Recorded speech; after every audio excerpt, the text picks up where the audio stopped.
मधु, जिसकी शादी 1 महीने पहले ही हुई थी, लेकिन उसे देखकर ऐसा लगता नहीं, क्योंकि घर में मिलने वाली डाँट-फटकार की वजह से वह बहुत परेशान हो चुकी थी।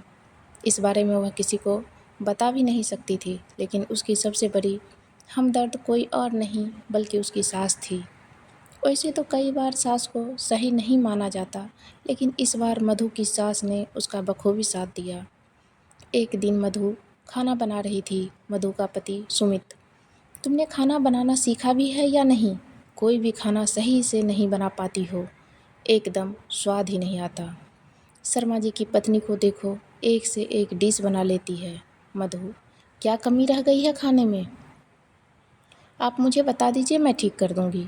प्यार से सुमित, तुम्हें खाना बनाना ही नहीं आता? तुम्हारे खाने में बहुत कमियां हैं, ना नमक सही से डालती हो, ना मिर्च।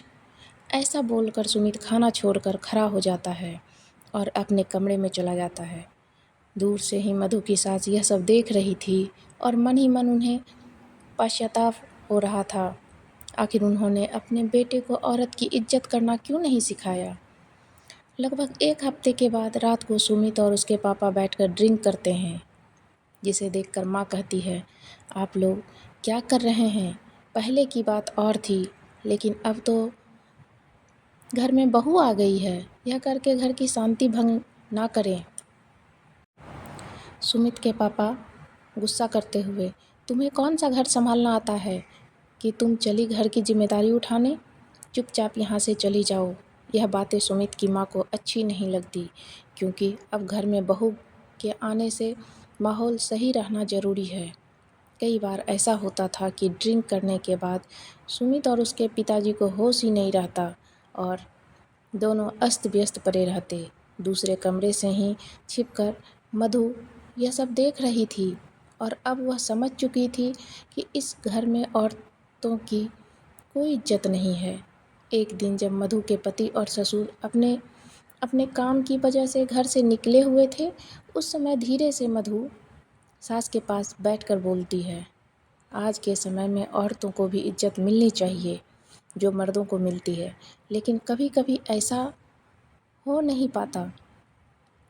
सास, तुम कहना क्या चाहती हो बहू? मैं कुछ समझी नहीं। मधु, देखिए मम्मी जी, मैंने भी देखा है कि पापा जी का व्यवहार आपके प्रति बिल्कुल अच्छा नहीं है और वहीं सुमित का व्यवहार भी मेरे प्रति सही नहीं है। इसलिए मैंने आपसे यह बात की है, क्योंकि मुझे ऐसा ही लगता है इस घर में औरतों की कोई इज्जत नहीं है। दोनों बात कर रही थी कि उसी समय सुमित और उसके पिताजी घर में बड़ा सा सोफ़ा लेकर आते हैं, जिसे देखकर सास कहती है, अरे आप यह क्या लेकर आ गए? हमारे घर में तो पहले से ही सोफ़ा रखा हुआ है और एक नया सोफ़ा लेकर आए हैं, वह भी इतना बड़ा। सुमित के पिताजी, तुमसे किसी ने पूछा है क्या? इसके बाद सुमित और पिताजी दोनों मिलकर सोफ़े को हॉल में सेट करने लगते हैं, जिसे देखकर मधु सास से कहती है, देखा मम्मी जी, मैं यही तो कह रही थी, हम चाहे उनके लिए कुछ भी कर ले, लेकिन कभी भी इनके दिल में हमारे लिए इज्जत नहीं हो पाएगी, क्योंकि यह कभी भी हमें खुद के बराबर समझते ही नहीं हैं। मधु की सास अब समझ चुकी थी कि मधु क्या बात करना चाहती है। मधु की सास को अपना समय याद आ गया, जब वह नई नई बहू बनकर आई थी और तभी उनकी सास ने भी उन्हें ताना मारते हुए कहा था कि पता नहीं यह कैसे हमारा घर संभालेगी, इसे तो कोई काम करना आता ही नहीं है, माँ बाप ने इसे ऐसे ही भेज दिया। हालांकि मधु की सास पढ़ी लिखी थी और शादी के पहले वह कहीं टीचिंग करती थी, लेकिन शादी के बाद उनकी नौकरी छुड़वा दी गई और तभी से उन्होंने सोचा था कि जब भी उनके घर में उनकी बहू आएगी तो उनके साथ कभी भी गलत व्यवहार नहीं होने देगी। मधु भी पढ़ी लिखी है, उससे भी बीएड किया है, अगर वह चाहे तो नौकरी कर सकती है, लेकिन उसको अच्छी तरीके से पता है कि ससुर और सुमित कभी भी मधु को नौकरी करने नहीं देंगे। मधु भी रोज़ रोज़ के झगड़ों से तंग आ चुकी थी। वह सुमित के लिए कितना भी अच्छा काम क्यों ना कर ले, कभी भी वह खुश नहीं होता। और हमेशा उसकी तुलना अपने दोस्तों की पत्नी से करता। वह छुप छुप के रोया करती, लेकिन अपनी परेशानी ज़्यादा किसी को नहीं बताती। एक बार उसने सुमित से नौकरी करने की बात की थी,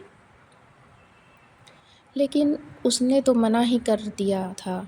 तब से मधु भी चुप्पी साध रखी थी। एक दिन मधु की सास, बेटा तुमने तो बीएड किया है, तो क्या तुम नौकरी नहीं करना चाहती?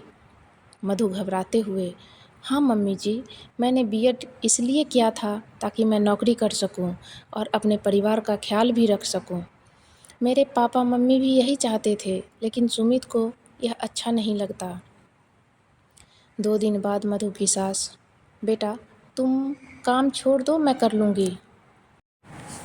कॉलोनी के बाहर जो स्कूल है ना, तुम वहाँ चली जाओ, वहाँ तुम्हारी नौकरी लग गई है। मैंने वहाँ बात की है, वह मेरी सहेली का ही स्कूल है। मधु, लेकिन मम्मी जी मैं ऐसे कैसे जा सकती हूँ? सुमित ने तो मुझे साफ साफ कहा है कि मैं नौकरी नहीं कर सकती। तभी उन लोगों की बात सुमित सुन लेता है और चिल्लाते हुए कहता है, क्या बोल रही हो तुम? नौकरी करोगी? मधु, जी वो मम्मी जी। सुमित, क्या मम्मी जी? बिना मुझसे पूछे तुमने इतना बड़ा फैसला ले लिया, और तुम्हें किस बात की कमी है जो तुम नौकरी करना चाहती हो? उसी वक्त मधु की सास आगे आ जाती है और वह कहती है, क्या बुराई है अगर मधु नौकरी करे तो? तुम नहीं चाहते, लेकिन मैं चाहती हूँ कि वह जाकर नौकरी करे। कमी सिर्फ पैसों की नहीं होती, मान सम्मान और इज्जत की भी होती है, जो तुम उसे कभी दे नहीं सकते। सुमित के पिताजी, अच्छा तो तुम ही हो जो उसे हवा दे रही हो? जानती नहीं, यहाँ औरतों को फैसला लेने का कोई अधिकार नहीं है। सास, आज तक जो मेरे साथ हुआ है, मैं अपनी बहू के साथ नहीं होने दूंगी। मैंने अपने सपनों को दरकिनार कर दिया, लेकिन मैं अपनी बहू को कभी ऐसा करने के लिए मजबूर नहीं करूंगी जिसके लिए उसे अपना मन मारना पड़े।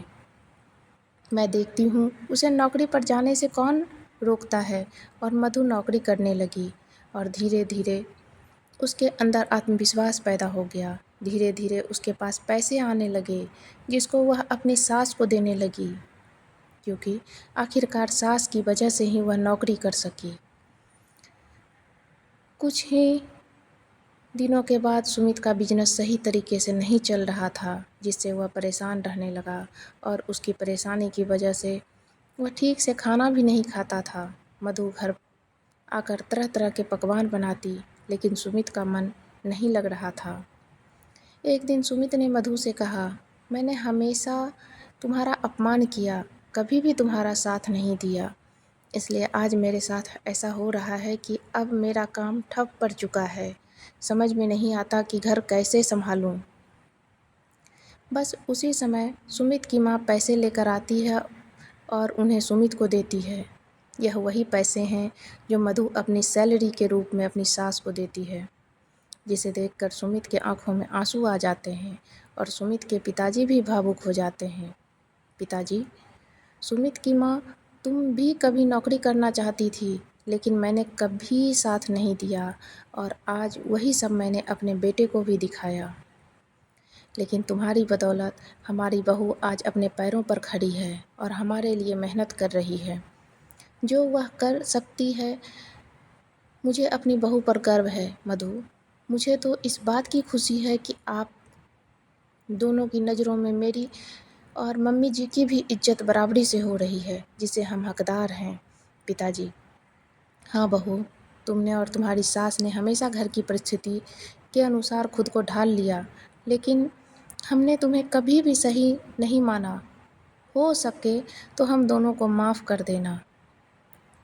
ऐसा सुनते ही मधु की आंखों में आंसू आ जाते हैं और अब वह खुशी खुशी खाना परोसने लगती है, क्योंकि आज उसने सभी के पसंद का खाना बनाया है और दिल से वह बोझ उतर चुका है, जिसकी वजह से वह परेशान थी। दोस्तों, हमें हमेशा हर इंसान को बराबरी का हक देना चाहिए, फिर चाहे औरत हो या आदमी। आपको यह कहानी कैसी लगी? कमेंट करके ज़रूर बताएं।